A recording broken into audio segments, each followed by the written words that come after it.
হাসরের ময়দানে আল্লাহ পাক থাকবেন, আর এক একজন মানুষ সামনে দাঁড়াবে, আলাদা আলাদা হিসাব নিবে।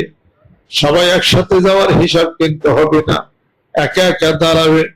আল্লাহ জিজ্ঞাসা করবেন, বান্দারে ধন সম্পত্তি কোন রাস্তায় কিভাবে তুমি আয় উপার্জন করছিলা, হালাল উপায়ে না হারাম উপায়ে? 1 নম্বর। 2 নম্বরে ধন সম্পত্তি কোন রাস্তায় খরচ করছিলা, হালাল রাস্তায় না হারাম রাস্তায়? মসজিদ মাদ্রাসা না মানুষদের এতিমদের জন্য ব্যয় করছিলা কিনা? 1 2।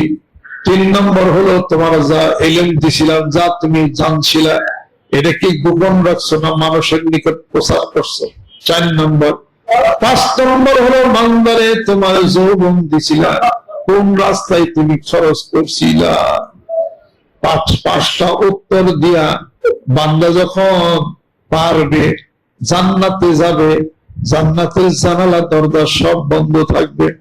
বান্দা বলবে, ও ফেরেশতা, এই দেশটা তো আমার, এটা জানলা বন্ধ কেন, দরজা বন্ধ কেন? ফেরেশতা বলবে, আল্লাহ পাক বলছে এই বান্দা যখন জান্নাতে যাবে আর একটা প্রশ্নের উত্তর দিয়েই জান্নাতে যাবে। ওই বান্দা বলবে, সেই প্রশ্নটা কি? তখন ওই ফেরেশতা বলবে, সেই প্রশ্ন হলো এই, তুমি কি দুনিয়াতে কোন মানুষের গীবত শিকার করে তার কষ্ট দিছিলাম? এটা উত্তর দিয়া তাকে যাইতে হবে। আন্নাকুবিল মুসলিমিন অদরবিল মুসলিমিন। কোন মানুষকে যদি তুমি কোনো গীবত করে কষ্ট দিয়া, মান সম্মানে আঘাত দিয়ে থাকো, মাফ চাইছিল তার কাছে, ক্ষমা নিছিল, এই প্রশ্নের উত্তর দিয়ে তারপরে জান্নাতে যাও। কতগুলা ঘাট পারি হইতে হইল?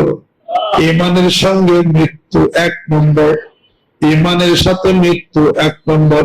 2 নম্বর হলো কবরে 3টা প্রশ্ন, আবার 3 নম্বর হলো আল্লাহর সামনে 4টা প্রশ্ন।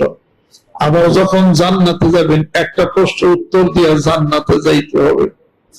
আল্লাহর নবী হাদিস শরীফের মধ্যে ইরশাদ করেন, আল্লাহ পাক বলেন, ও বন্ধু আপনি বলে দিন, আমি আল্লাহর কাছে একটা জিনিস হলো, 2টা জিনিস হলো সবচেয়ে বেশি খারাপ। 1 নম্বর হলো আশরিকু বিল্লাহ ওয়া যাররু বিল মুসলিমিন।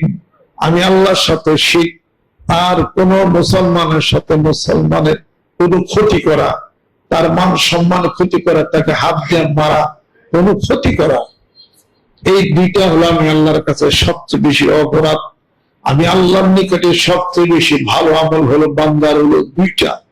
1 নম্বর হলো আল ঈমানু বিল্লাহ, আমি আল্লাহর প্রতি খালেস ঈমান, ওয়ান নাফু বিল মুসলিমিন, কোন মুসলমানের জন্য সামান্য কিছু ভালো কিছু করা। সুবহানাল্লাহ।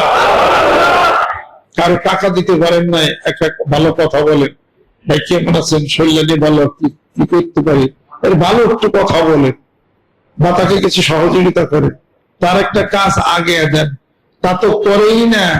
যখন এক মুসলমান আর মুসলমানের ব্যক্তি যখন যায়, দেশ করে ভাই কি বলি, কয় আসলাম, বেরিয়ে টেরিয়ে যায়।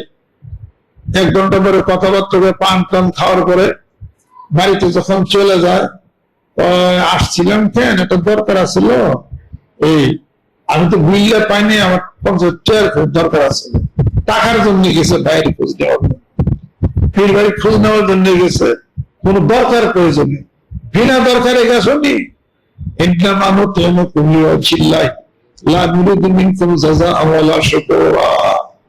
আরে তোমার যা খাতির করি, তোমার যে দাওয়াত দিলাম, তোমার যে খাওয়াইলাম, যা কিছু করলাম, কোন বিনিময় নাই, কোন বিনিময় লাগবে না। এটার জন্য আমাকে কোনো প্রশংসাও করতে হবে না, আমি কিছুই চাই না। নিঃস্বার্থ ভালোবাসা, সুবহানাল্লাহ, নিঃস্বার্থ ভালোবাসা। আল্লাহ পাককে 2 ভাবে ভালোবাসা যায়। কয়ভাবে? একটা হলো স্বার্থ নিয়ে ভালোবাসা, আর নিঃস্বার্থ ভালোবাসা। কিভাবে? আল্লাহ নামাজ পড়ি, জান্নাতে জান্নাত দিও, হজ করলাম, জান্নাত দিও, রোজা রাখলাম, জান্নাত দিও। যেহেতু আল্লাহ বলছেন এরা জান্নাত পাবে, কবুলিয়ত হজের একটাই যাজা, সেটা হলো জান্নাত। সুবহানাল্লাহ। নামাজ পড়ি, জান্নাত, সবকিছু হলে বেহেশতে যাবে, বেহেশতে যাবে। এটা স্বার্থের জন্য ইবাদত না, এটা যেরকম ঠিক কিনা? স্বার্থের জন্য ইবাদত, আর একটা হলো নিঃস্বার্থ ইবাদত। সেটা কি? হে আল্লাহ, জাহান্নাম জানি না, বেহেশত চিনি না, মাওলারে তোরে আমি চিনি।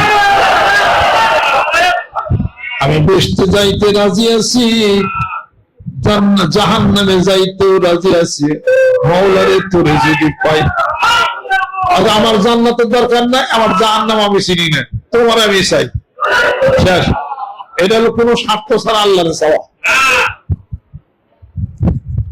রাবিয়া বসরি বলছেন, আল্লাহ তুমি যদি আমাকে শক্তি দিতা, আমি জাহান্নাম তসতস করে দিতাম, জান্নাত আমি তসতস করে দিতাম।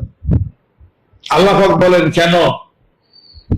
এই দুনিয়ার কিছু স্বার্থপর মানুষ আছে যারা নাকি তোমার জান্নাতের আশায় ইবাদত বন্দেগী করে, আর কিছু স্বার্থপর মানুষ আছে তোমার জাহান্নামের ভয়ে ইবাদত বন্দেগী করে। অতএব দুইটার কোনোটাই রাখা যাবে না।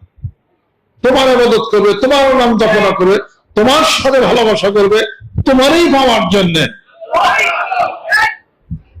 তোমারই পাওয়ার জন্য।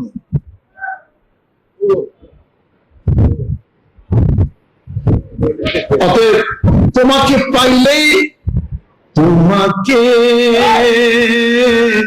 পাইলে রে দুঃখ সারি,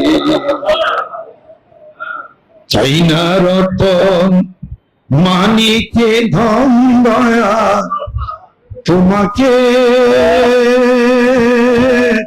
পাইলে রে দুঃখ সারি। জাহান্নামে যদি যাই, মওলারে তোরে যদি পাই, ওই জাহান্নাম জান্নাত হয়ে যাবে। আর জান্নাতে যদি যাই, মওলারে তোরে যদি না পাই, ওই জান্নাত জাহান্নাম হয়ে যাবে। তাহলে আল্লাহরে পাওয়া মানে কোনো কিছু চাওয়া ছাড়া, কোনো বিনিময়ে তোমার ইচ্ছা, যেরকম সওয়াল। এই ইবাদতে কারা চান যে কোনো কিছু চাইবে না, লাগবে আল্লাহর ইচ্ছা। হাত নামা।